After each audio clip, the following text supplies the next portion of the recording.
I get a real pleasure at this time to introduce a gentleman who comes to us from Evergreen, Colorado. He's one of 8 brothers and sisters. He graduated from Colorado State University with a BS in Animal Science in 1975. He's a bull rider and he's a pilot. In his Comanche 250 airplane, it's known as his airborne pickup truck. He's flown over 500 hours, which is frankly a powerful lot of flying hours. He's flown 500 hours in the last year, addressing grassroots producer groups in Oregon, New Mexico, Colorado, Idaho, Montana, Nebraska, Oklahoma, Texas, and South Dakota.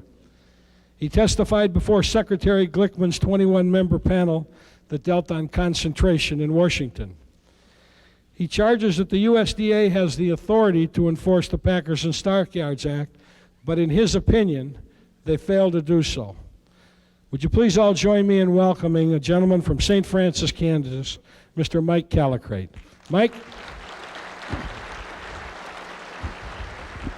Thank you. You got to hold the mic.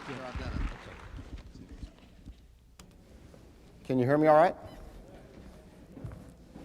Thank you, Governor Janklow. I'm pleased to be here. This is my second trip to Pierre, South Dakota. This summer I was asked to come and speak to a group of a similar size about packer concentration. The Livestock Marketing Association put a meeting on, and I had no idea there was so much interest. I had no idea that South Dakota was such a hot spot for free enterprise and the defense of that.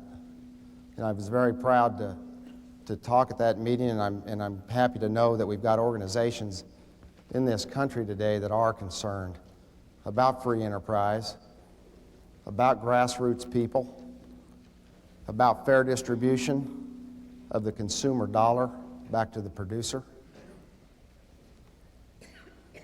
I was asked to speak to the Concentration Committee in Washington. Secretary Glickman put together a panel to try to get a better understanding of concentration and the effects that it has, particularly in the cattle industry. Herman Schumacher called me one day and he said, "Mike, I know you've got some views."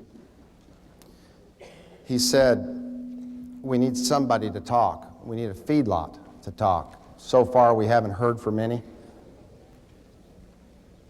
It's important that we find out the real story from the feed yard operators. How do they feel about concentration?" I said, "Herman, I would rather not do that. The threat is real. Feedlots are intimidated. They don't want to talk. We have to sell to the packer every week." I thought about it, and I decided that if I was going to continue in this business, it needed to be different in order for me to compete, in order for me to make money and even be able to be in the business. I made the decision that I would close my feed yard if I had to, but I was going to go to Washington and basically tell the truth. I have been accused of not telling the truth. I've had cattlemen organizations tell me that I am telling people in pain what they want to hear. That is not so. I took a big risk to go to Washington, and I certainly didn't go there to lie about the situation. I'm going to tell you how I see it today from my viewpoint as a cattle feeder. First of all, I want to say something about John Wild's presentation, the man from Australia. I thought that promotion tape that he showed was fantastic.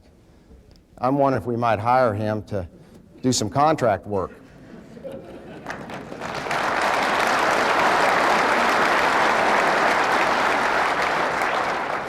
You know, there's a lot of imagination within cattlemen groups and people involved in agriculture that have got interesting backgrounds. I was in Innisfil, Alberta a few weeks ago, and I was at the sale barn. Jack Danes owns that sale barn. I used to rodeo with his brother, Ivan. Ivan was a bronc rider out of Canada.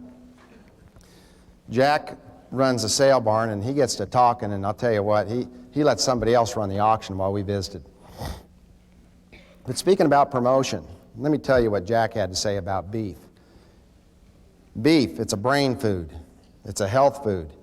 It helps make and grow healthy, strong people. It's for active people, people with active lifestyles. If you sit on the couch and don't use your brain, don't eat beef.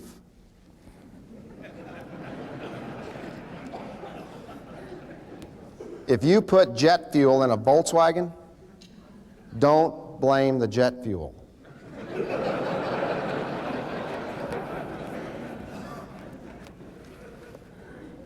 We need to change our approach a little to advertising. I think there's some unique approaches, and I really thought a lot of John Wilde's.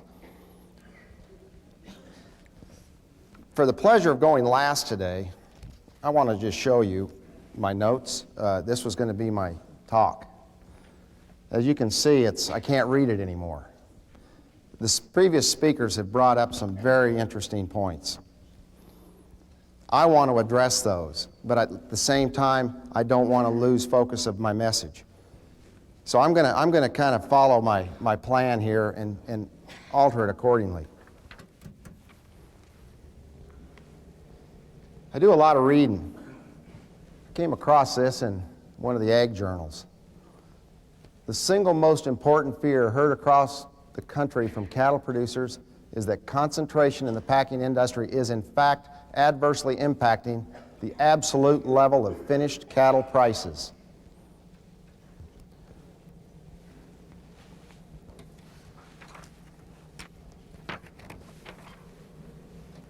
This is a graph very similar to the one that Kathleen Kelly showed. If you'll notice at the top, decline in farmers' share of retail beef dollar. Source, USDA Statistical Service. If this is a misleading graph, if it's a phony graph, blame it on the USDA. It's their numbers. It is their track of what you, the cattleman, has received of the consumer's meat dollar. Basically, in the last 20 years, we've seen an erosion in your share of that beef dollar drop from 64% to 44%. That's 20%. I called USDA one day and I got a few numbers. I wanted to put that in perspective. I wanted to know, what does that really represent as far as dollars to you? Understand, the same 20 years we've also had some inflation. What we ended up doing with the help of the USDA is calculating what a steer, a 1,200-pound steer, is worth at retail today, or that day that we ran those numbers this late summer and early fall. At that time, that steer represented $1,844 at retail. 20% of that is $365 a head that you have lost as far as the share of that consumer beef dollar. That's major money. Talk about a couple of other factors that happened in that same 20-year period. Packer concentration, four-firm concentration, increased from 36% to 87%. $30,000 invested in ConAgra stock turned into $5 million. ConAgra, as was said earlier, for the last 5 years has got a 23-point-something return on invested capital. Back when you people were getting rich, when calves were $1, banks had to expand, make more room for all the money, the cash flow that you were generating. Back then, when you were becoming extremely wealthy, you were getting somewhere between a 2% and 3% return.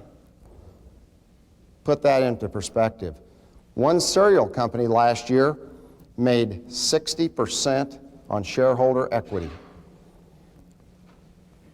The largest beef packer made 37.9% on shareholder equity, supposedly in a highly competitive commodity market.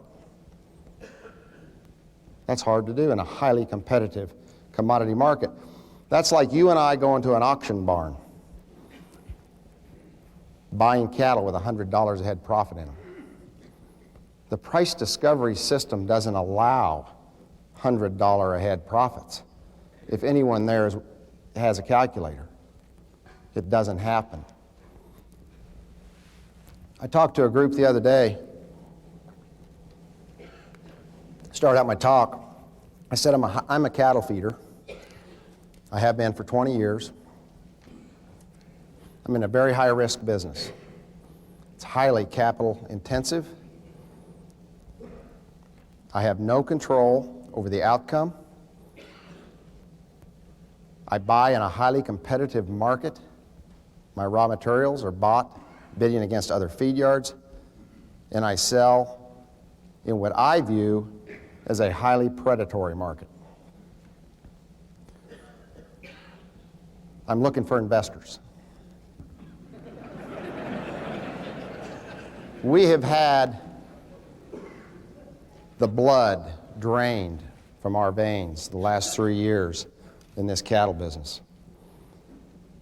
Andy told a good story about the big bull coming in the trailer with the sides of that trailer bulging.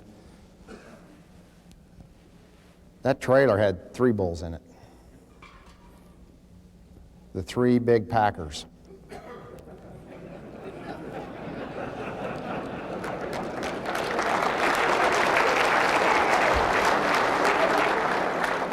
And I'm going to tell you right now that for the last 3 years, I've been one of the heifers.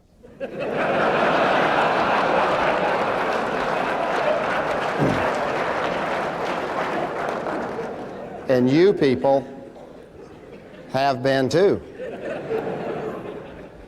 The fact is, if the feedlot doesn't get paid, you don't get paid. Some people say to me, why do you care?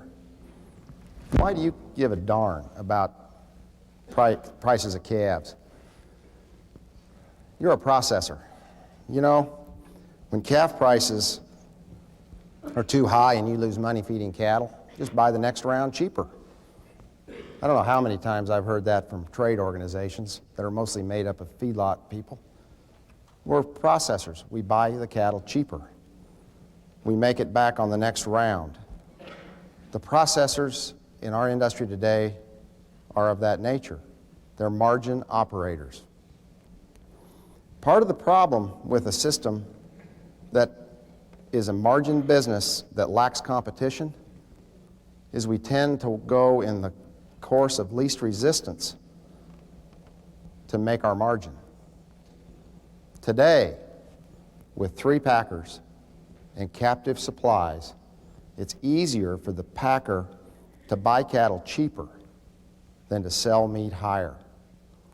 You people are the producer, and I kind of put it in the format of a construction company. We're house builders. You people are the house builder. You've got the genetics, you breed the animal. I feed the animal. We send it to the packer for slaughter. The packer buys it and he sells the meat. Okay, this house is under construction. The plumber is one of the last guys to come into the house, just before we lay the carpet and put on the final touches. So what I do as that house builder, I'm busy and I want to get on to my other houses that I'm building, and on my way out the door I say, Mr. Plumber, if you get a minute, would you just kindly sell the house for me? I'm busy, I got to get going here. What does the plumber think about that? Well, now let's see, I got a plumbing bill. I'd like to make some money. You know what? And I don't want to wait very long for my money. How about if we just sell this house real fast? Does he care what that house brings? Particularly if he's one of those commodity-minded type plumbers. He sells the house, and all of a sudden, I'm the house builder, and I come up short. What's going on here? Does this industry need the plumber selling the house? I don't think so. You know, Dave talked about the ranchers or the packers or whoever sitting around that kitchen table.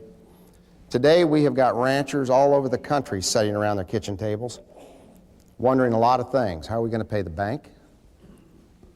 How are we going to get our kids through college? How we're going to pass it on to the children and the next generations? How we're going to sustain productive agricultural practices with very little income? And how are we going to market beef to the American consumer and to the world and give them exactly what they want? It takes a high degree of hearing and sight. You have to watch and you have to listen. What does the consumer want? I was at the KLA convention last week. I was very encouraged at lunch one day to eat a chuck roast. Served it to everyone there at that convention.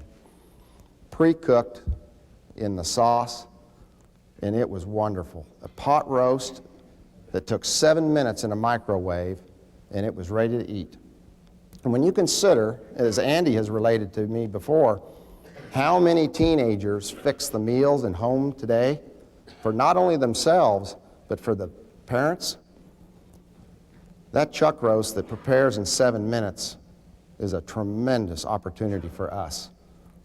Why do we sell the middle meats, the very, very best part of the carcass to the Japanese and to Asia, take the next layer, go to hotel restaurant, and leave the rest for the U.S. consumer to buy, select and below?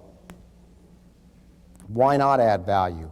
Why sell those chucks at 79 cents when we can add value and get more dollars through a highly competitive system back to the producer? Expand our consumer share, expand our beef herd, and increase the level of wealth creation. Why don't we do that? Because we have the plumber selling the house. Return on invested capital. Get it to the consumer as quickly as possible, collect the money, keep blood on the floor. I guarantee you the packers today have got a vital interest in your survival. They need you to expand your herds, not liquidate them. They need plants running 100%, close to 100% full. What's happened in this country today is we've had such dramatic herd reduction, these plants are going to have to start cutting back and already have. I talked to a meat exporter the other day. He told me out of the last two 40,000-pound reefer loads that he ordered to go overseas of ribeyes, he got 5,000 pounds on one load and 8,000 pounds on the other, and was told there would be no more meat available for him until December 12th. Oversupply is the problem.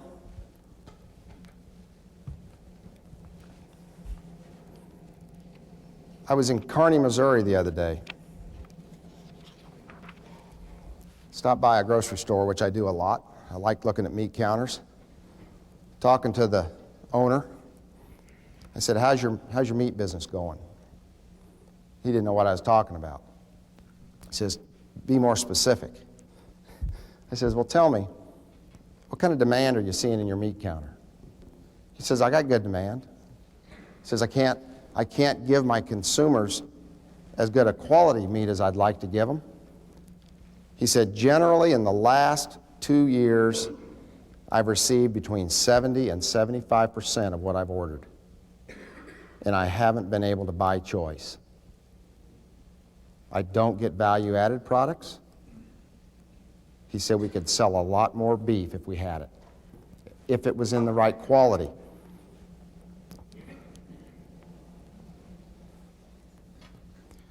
Ned Grace, Bugaboo Steakhouse and Capitol Grill. He's on one of the beef councils.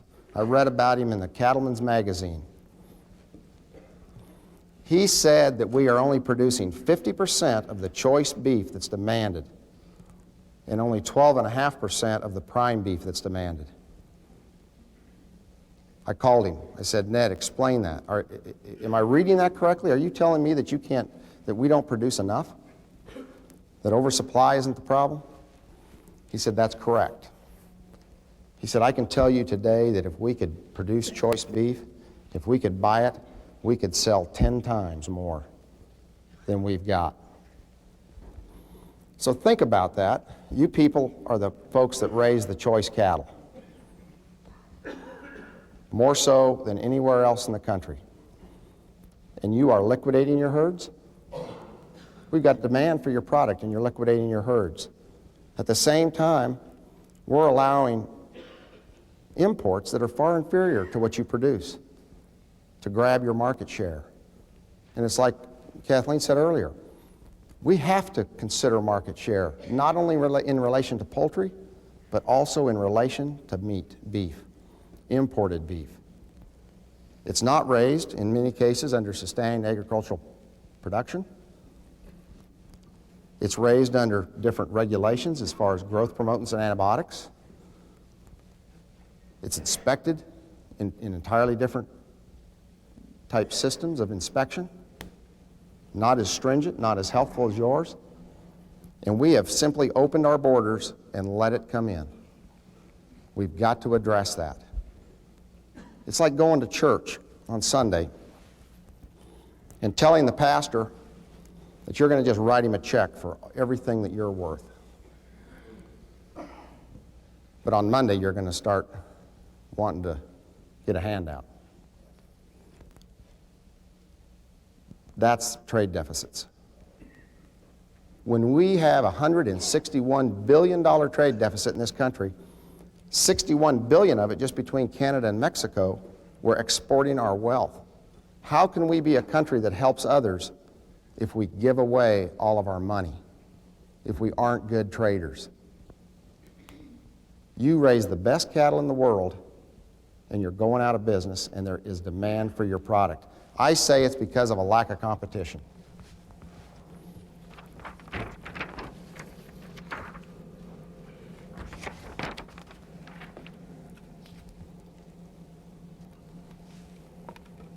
Concentration.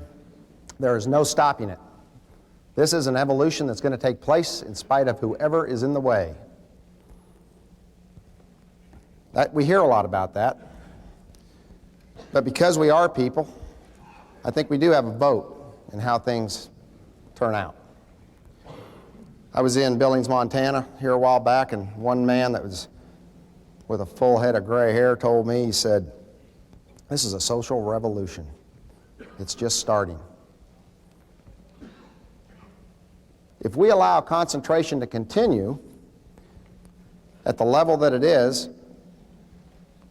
you need to find someone that's a good friend that isn't real busy. And what you need to ask him to do is reserve you a space in the food line. It's like Kathleen said, concentrated economies like the ones from Russia, whether they're political or corporate, concentrated production systems do not produce food. People are not rewarded for their efforts. Highly concentrated environments that don't pay the producer his fair share of those food dollars smothers the entrepreneurial spirit. It kills wealth creation. In western Montana, when I was in Billings the other day, one rancher came up to me and he said, "You know, there's 40 bankruptcies just in my community alone." He says, "I'm really concerned. How do we get more money back to the ranch?" You know, I like to look at things that don't take a PhD econometrician to understand. Featured beef prices track with fed cattle market. Andy showed that graph. But I like to look at things that, again, don't take an econometrician to understand. How many calves did it take to buy a pickup in 1975? Well, depends on if it had air conditioning, right? I'm going to tell you, I'm going to say, and don't hold me down, can we say between 7 and 10 calves? Is that going to be fairly close? How many calves does it take today to buy a new pickup? A potload. Is there any wonder why you don't see a whole lot of new pickups in the Sandhills of Nebraska? Unless those ranches are owned by Ted Turner? I've got customers that feed cattle with me that haven't had a new pickup in 15 years. They're still driving the same one. And I work my tail off to make them all the money that I can, to feed cattle the best that I can. And come Monday morning when I put their cattle on the show list, I feel like an idiot. I can't sell them. But we say we got a highly competitive business with lots of packers that all want cattle, right?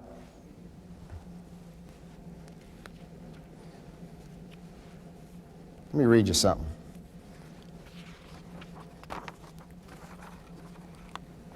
It has been brought to such a high degree of concentration that it is dominated by few men. The big packers, so-called, stand between hundreds of thousands of producers on one hand and millions of consumers on the other. They have their fingers on the pulse of both the producing and consuming markets and are in such a position of strategic advantage they have unrestrained power to manipulate both markets to their own advantage and to the disadvantage of over 99% of the people in the country. Such power is too great, Mr. President, to repose in the hands of any men. Those words were spoken on the floor of the U.S. Senate by Wyoming Senator John B. Kendrick in 1921. Producer complaints and litigation led to congressional hearings in 1918. The five major packers, Armour, Swift, Morris, Wilson, and Cudahy, claimed only controlling 30% of the market.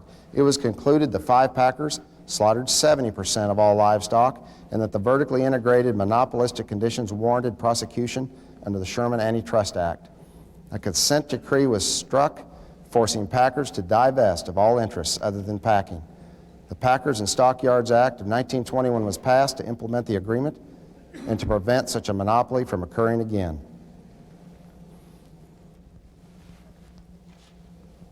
We have got a law on the books that says if what you are doing has the effect of reducing competition, you can't do it. It's to prevent from this situation that happened in 1921 from occurring again. It's to prevent the smothering of entrepreneurial spirit, the elimination of small towns, the elimination of families. It's to prevent people basically from taking less than what they deserve. I was at the KLA convention in Kansas several years ago when Bob Peterson addressed us. He asked for our help. We didn't hear him. Bob Peterson said the other packers are doing some things that make it very difficult for us to compete. They have captive supplies. They have their own cattle that they feed plus contract cattle. We are a cash trader. We like being in the cash market. We have a market for you every day. Help us, please. All we want to do is compete. Well, the folks at the KLA didn't hear a word he said. We didn't help him out at all. We kept doing what we were doing. Well, Bob Peterson made good on that promise. He said, we will either feed cattle or we'll do something. Well, what he did is he did an ingenious thing, I think. He developed the formula. Understand the P&S Act is like any other law. Unless you enforce it, it doesn't matter. A law is no better than its enforcement. We didn't elect to tell ConAgra and Cargill that they had to abide by it, although what they were doing did affect competition, as was indicated by Mr. Peterson. We didn't do anything. Pretty much non-regulatory environments here the last at least 3 administrations. You know, today, price fixing is supposed to be illegal. ADM can tell you that it's frowned upon. But there is a better alternative to price fixing. It's called a merger. A merger accomplishes exactly the same thing, plus with the added benefit that you get to fire half the people. We've seen that happen all over the country in every business, banking on down the line through retail.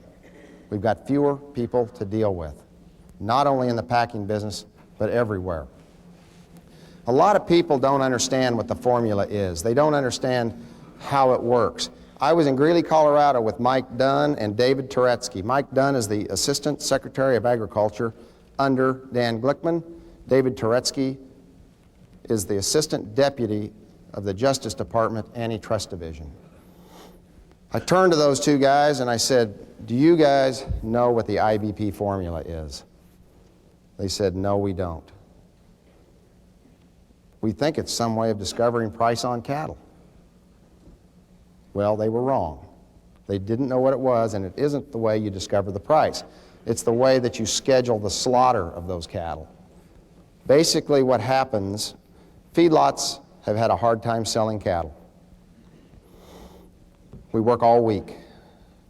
We spend way too much time trying to merchandise these live cattle to packers that don't necessarily need them. They bid us below their values, and we fight tooth and nail all week long to sell them. Finally, we start weakening. We hear all about the value-based marketing plans. We hear all about the alliances.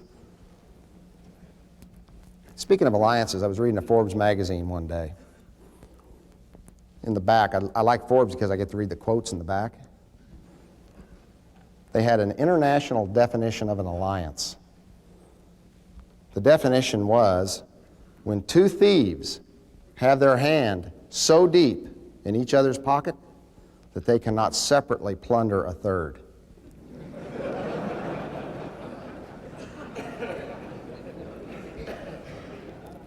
That won't happen in a highly competitive marketplace. If you've got a lot of packers to sell to, and a lot of alliances, and a lot of choices, you don't have to get screwed. I needed a flight into Billings one day. Weather looked pretty bad, a lot of ice. I didn't think I could make it in my airplane. I don't have icing equipment. I was starting to wonder if I was going to get to go or not. Called Denver. DIA. Had a flight into Billings. I only had 1 day notice. $934. The travel agent said, "There's no competition going into Billings out of Denver." She said, "Don't you know when there's no competition, you get screwed?"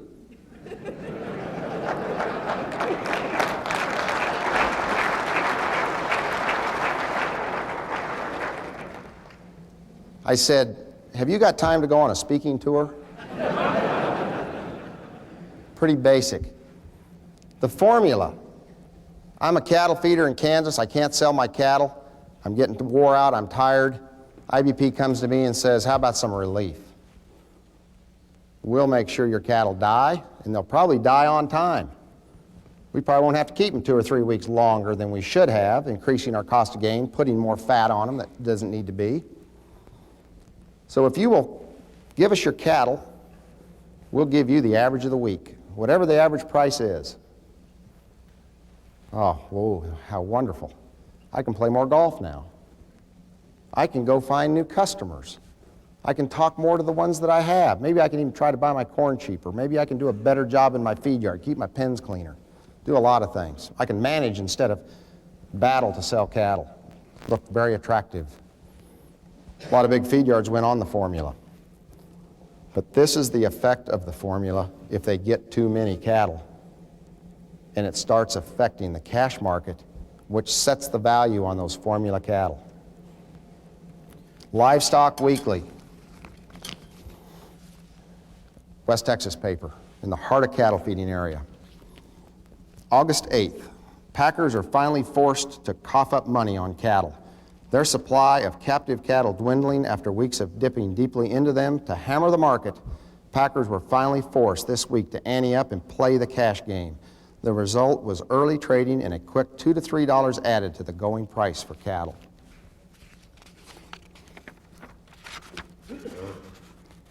September 5th, Livestock Weekly. Stalemate continued in fed cattle trade through midweek. Wednesday was a quiet day in the fed cattle trade except in Nebraska. It was the same old story most places. Packers and feedlots were $2 apart on their nominal positions, but about $1 apart in reality. Packers were offering $69 and feedlots asking $71, but $70 reportedly would get a world of cattle bought. Through late Wednesday, the Texas Cattle Feeders Association counted only 17,677 head selling in their trade area through that point, and almost 17,000 of those were formula, contracts, future deliveries. The balance were $69 deals, presumably on a few pens that needed to move. Kansas recorded 4,400 for the week, mostly formula and contract cattle. Divided out, 677 head were traded in the cash market out of 17,677 cattle. 3.5% of the cattle set the price for all of them.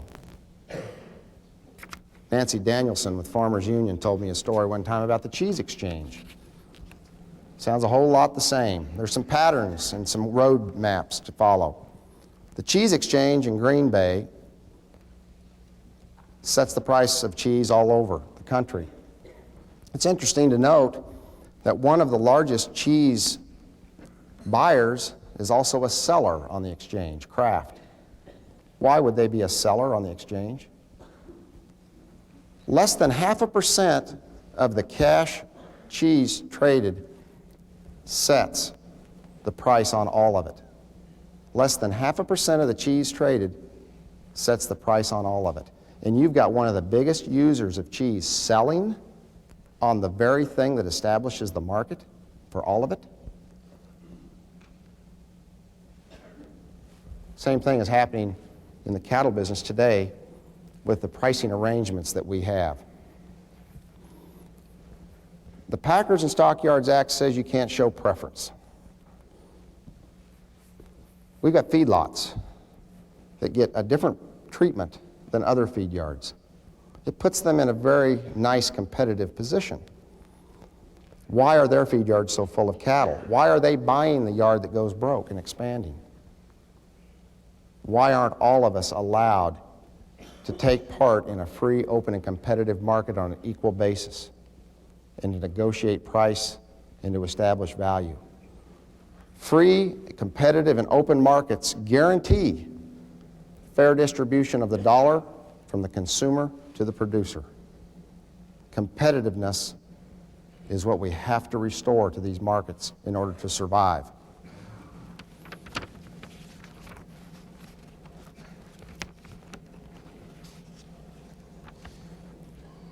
$11/21/96, Livestock Weekly again. Fat cattle trade slides $2, but no one knows why. Higher meat and lower numbers. How do you figure it? Was one trade observer's response to Wednesday's fed cattle action in the Texas Panhandle.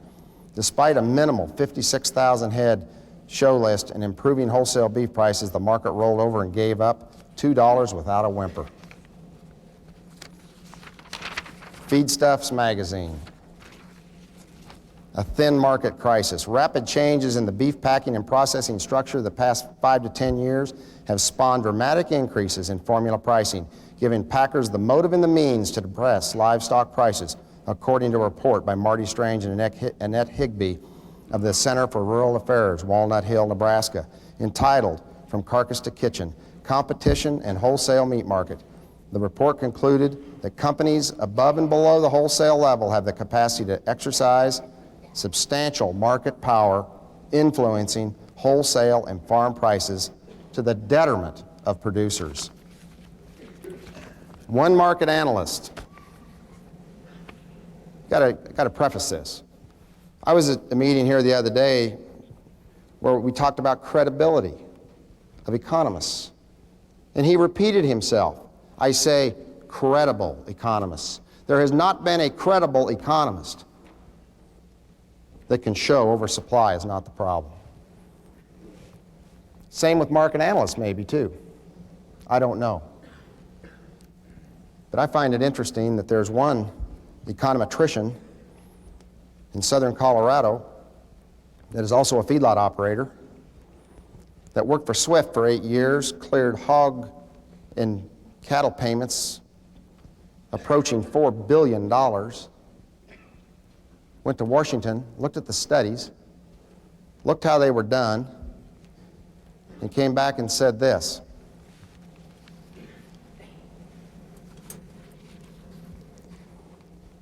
the government stands quietly by and continues to waste producers' money on concentration studies. One highly respected PhD in econometrics called the conclusions of the studies extremely biased, inconsistent, and seriously flawed. He states, in conclusion, it is extremely unfortunate that even though every fed cattle producer with a Monday morning show list feels the pressure from captive supply, university professors and government agents did not insist on the utmost rigor in providing credible research and quantifying the severity of this pressure. And we have people in our own cattlemen organizations telling us this economist isn't credible because he doesn't say what they want to hear. So here's another market analyst. I have heard that one packer has so many cattle committed to them on a formula basis that they absolutely cannot accept any more, or they won't be able to buy enough on the open market to establish a formula price. Another packer has so many cattle forward contracted that they will need to buy less than 50% on the open market. Another packer has so many company-owned cattle that they have had to move a large number of them to outside lots because their own huge capacity cannot handle them.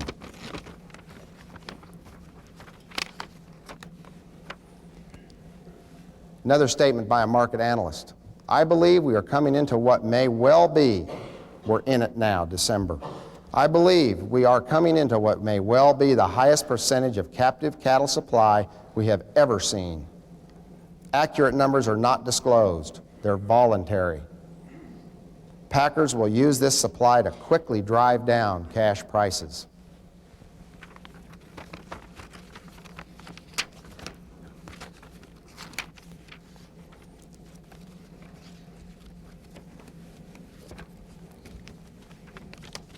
I've got some other comments. This is on 12/10, 1 o'clock in the afternoon. Carcass weights are 33 pounds less than a year ago. Futures are $2.50 less than a year ago. Cash cattle prices are the same. Boxed beef is $3 higher than a year ago. Does that make sense? Oversupply. News, this is a USDA press release. News that U.S. frozen beef stocks continue to decline amid larger cattle slaughter also intrigued analysts. This was on 8/26 of '96. There has been a big shift to eating beef in the U.S., said Dale Benson, livestock analyst at Dean Witter. Frozen beef stocks are down 23% from year-ago levels, while the year-to-date slaughter rate is up approximately 4%. The drawdown of stocks is occurring while export demand is seen slipping amid E. coli poisoning scare in Japan, a large importer of U.S. beef. Beef production in July was 5% higher than in '95, while frozen stocks fell 10% from year-ago levels, Benson said.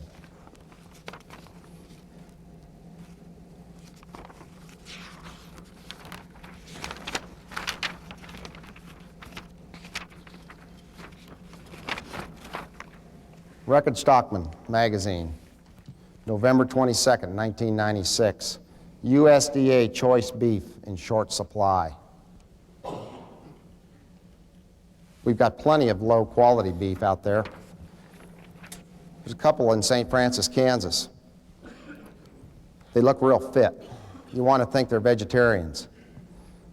But the fact is that's contradictory because you can't be fit and be a vegetarian.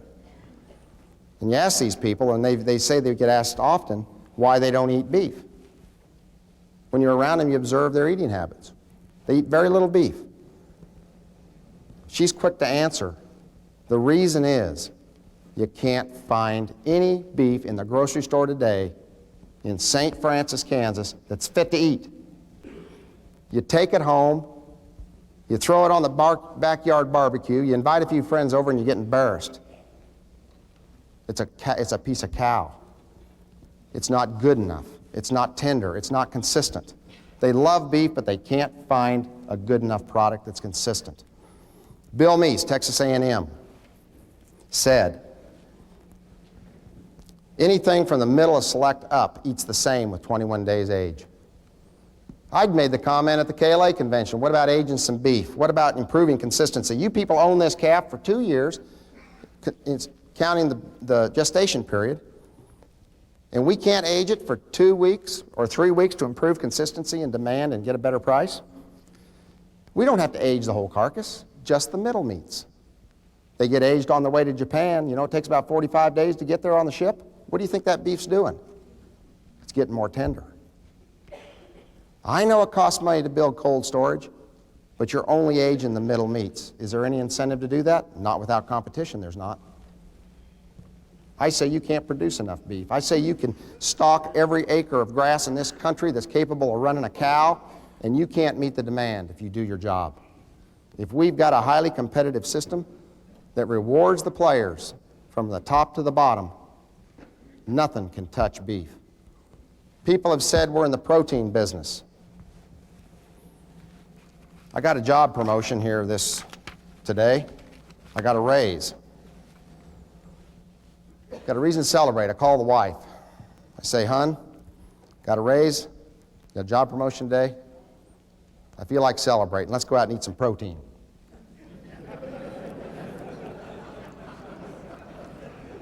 How about if we have a chicken tonight? We could eat a chicken complete with the full allowable level of bacteria. 8% added water and whatever skin they could sneak into it. Extra skin. Doesn't that sound enticing? Plus, think about it, it's going to be U.S. produced. And you know why I know it's going to be U.S. produced? A friend of mine called USDA one day, said, putting all these numbers together to prove oversupply is not the problem. I need import numbers. You gave me all the beef imports, you gave me the pork, how about the poultry? USDA guy says, well, I'm sorry, I just can't help you on that one. Well, why? Well, because basically we don't import any poultry or poultry products. We got very tight trade restrictions for U.S. producers, to protect U.S. producers. Ooh, he got upset. What's this old give access to get access slogan we hear? Poultry's exporting 4 billion pounds a year and they don't have to import anything? We know it's U.S. produced then, right? Makes you feel good. Plus, one other benefit, this chicken that we're going to eat tonight, hon, is produced with slave labor. The chicken integrators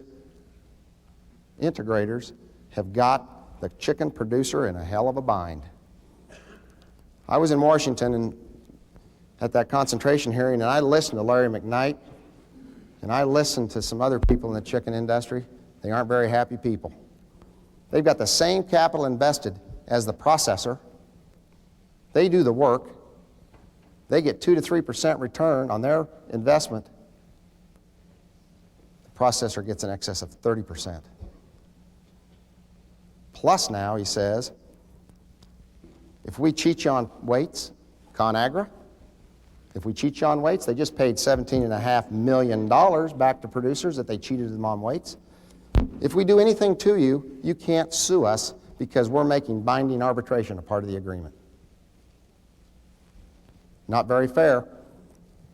So they went to the legislature and they said, this isn't fair. We don't want to allow this. Legislature agreed. The governor vetoed it. Those people are in a bind. One cattleman said, after the chicken people got through telling us how much money they were making, he says, well, you're getting rich at 2 and 3%. You're doing a lot better than we are.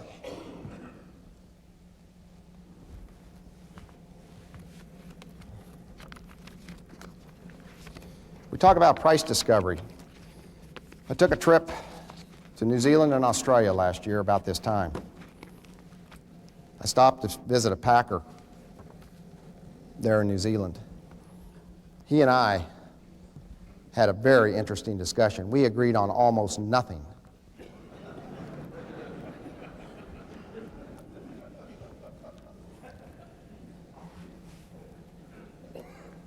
One thing we did warm up eventually. He told me an interesting story about price discovery. He said, no, you know, in New Zealand we handle a lot of grass-fed cattle. We don't have the real high-quality grain-fed cattle.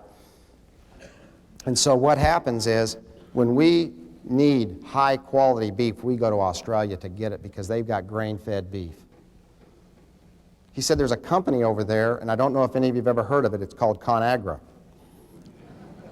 They've got a packing plant over there, and they've got feedlots, and they're big. They're huge. You can't even see number 2 from where they are. He says, what I do is I call ConAgra, and I want a load of middle meats, which is the steaks, the high-value, good stuff the Japanese want, or the Koreans want, in whatever case.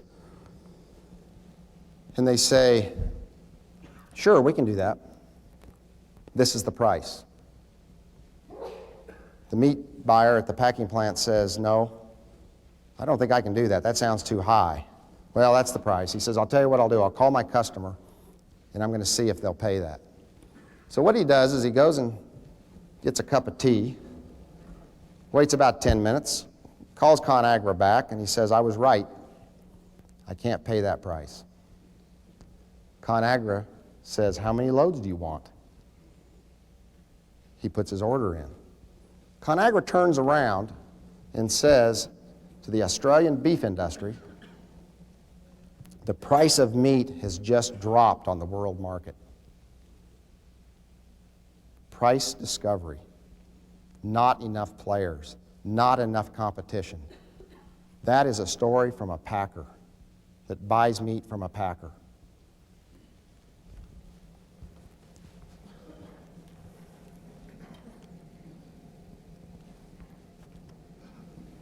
We talk about featured retail beef prices. They track the fed cattle market. Featured retail beef. I had a discussion in Kansas at a KLA regional meeting one night with a couple of the leadership people from KLA and Cattle Facts, and we talked about featured beef prices. What is that exactly? Well, that's what the packer can't hardly get rid of. That's the end meats. That's the chucks and the rounds. Let's talk about hamburger. Not ground beef, hamburger. You know, Kathleen got challenged a little bit on her hamburger price. Is hamburger all beef? Not necessarily. You might have a little pork ground in with it. Ground beef is ground beef. Featured retail prices today represent the very lowest value of the entire supply. Like I said before, prime and high choice, and in fact all the choice goes export. Hotel restaurant picks up choice and high select. The rest goes to retail. All I can say is get back to something we can understand. We talked about the pickup in the calf. Have you people seen a drop in price at the retail level in your shopping? I don't think so. Overall, the consumer's paying a higher price for beef today than they've ever paid when you throw it all together. Export, hotel, restaurant, and retail. Packers that hold captive supplies buy cattle cheaper, easier than they can sell meat higher. We've got to restore competition.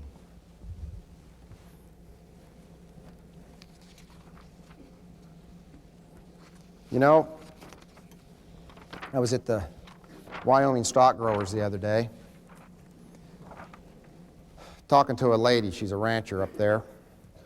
She said, there's so many problems, I just can't figure all this out. She says, I am overwhelmed with all these problems, all these versions of what the problems are. No one's agreeing. She says, you know, years ago, I got overwhelmed with a lot of problems. I called my sister and I got to dumping on her, telling her all my problems. And she said, my sister told me, what you got to do is find a clean place to work. A clean place to work. When I come to my office in the morning, if the floor's dirty, I get the vacuum cleaner out. It bugs me. I got to have a clean place to work. If my desk is not organized, I can't think straight. I got to clear out my short-term memory. I've got to clear out that memory portion of the disk so I can use it. I need a clean place to work. And so I thought that was a good statement. So what I did is I put together a list of things that I think are important. And this is really going to piss some people off. Beef industry solutions. It makes me feel better. At least it's organized a little bit, and you may not agree. I know some of you absolutely won't agree. Mobilize grassroots organizations to represent the producer. Folks, this is your problem, not mine. I'm a processor. Don't ask me to fix it. It's grassroots. If I don't get paid, you don't get paid. There's lots more of you than there are of me. You fix it. You go to your South Dakota Cattlemen's meeting and you join. You go to that NCBA convention in Kansas City and you represent your view. Understand process, how important it is. Process of how we end up with new regulations, new laws, new ideas being expressed. Become a part of your organization. Number one, restore competition in the free market. Enforce the PNS Act immediate and eliminate captive supplies. Boy, somebody had a big problem with that last night. She said, well, what about Northern Plains premium beef? That's captive supplies. Eliminate captive supplies that are non-competitive in nature. What we have to look at is Northern Plains premium beef captive supply benefits all the producers in Northern Plains premium beef, maybe 1,000 or more. Captive supplies with the big three packers benefit 3 people. Maintain a competitive marketplace. Ban packers from the short side of the futures market. I've heard it said today, the packer is hedging cattle. They're short. The futures was designed to have buyers and sellers. Packers are buyers, cattle feeders and ranchers are sellers. We've got too many people on the short side of the market. We need packers to be long the futures to hedge beef that they intend to sell down the road. They don't need to be hedging your cattle. A lot of bankers today are promoting that you contract cattle to packers and let them do the hedging. We've got too many people short the market. We've got corn back to $2.50 from $5.47. Calf prices haven't changed a whole lot because we've got the June and August futures trading at $62. Back it up, folks. Take off the corn price, cost of gain. That's your calf price you're getting today. We're paying you all that we can. No one has any enthusiasm or any positive feeling about the future of what those prices are going to be next summer. This is the one some people aren't going to agree with. Break up current packers. Limit them to 7% of the market. IBP controls 38% of the market. They're not liking that one. Not saying we're going to get it done either. You know, you go back to all the old Econ 101 that says 7% of a market, you start behaving like a monopoly. Your attitude changes.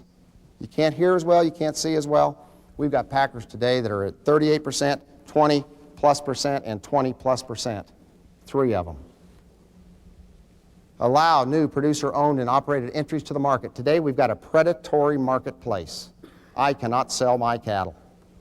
I see my cattle drop in value $6 in a week. Why is that?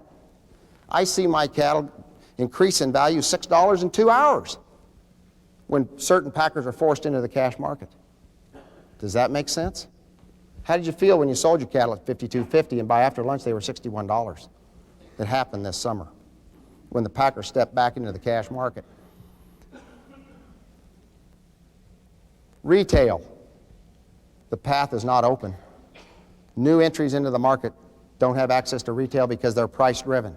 We bought the business in the Japanese trade. We bought that business by buying beef below cost of production and shipping it over there. We bought that market, and we've got packers today that buy the retail market.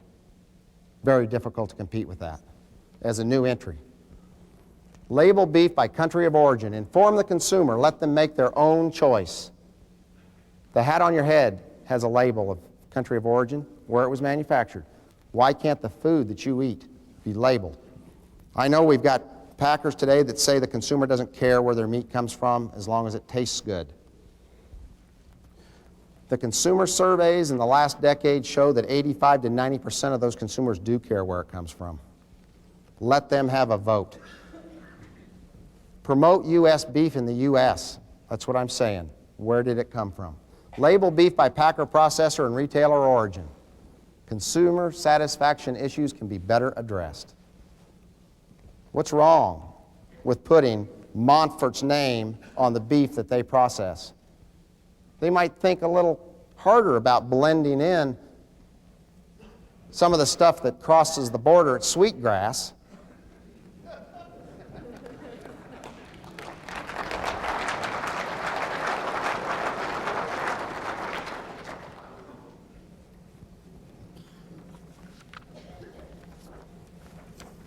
I'll finish up. It's been said by many people, until we get our trade organizations behind us, we go nowhere.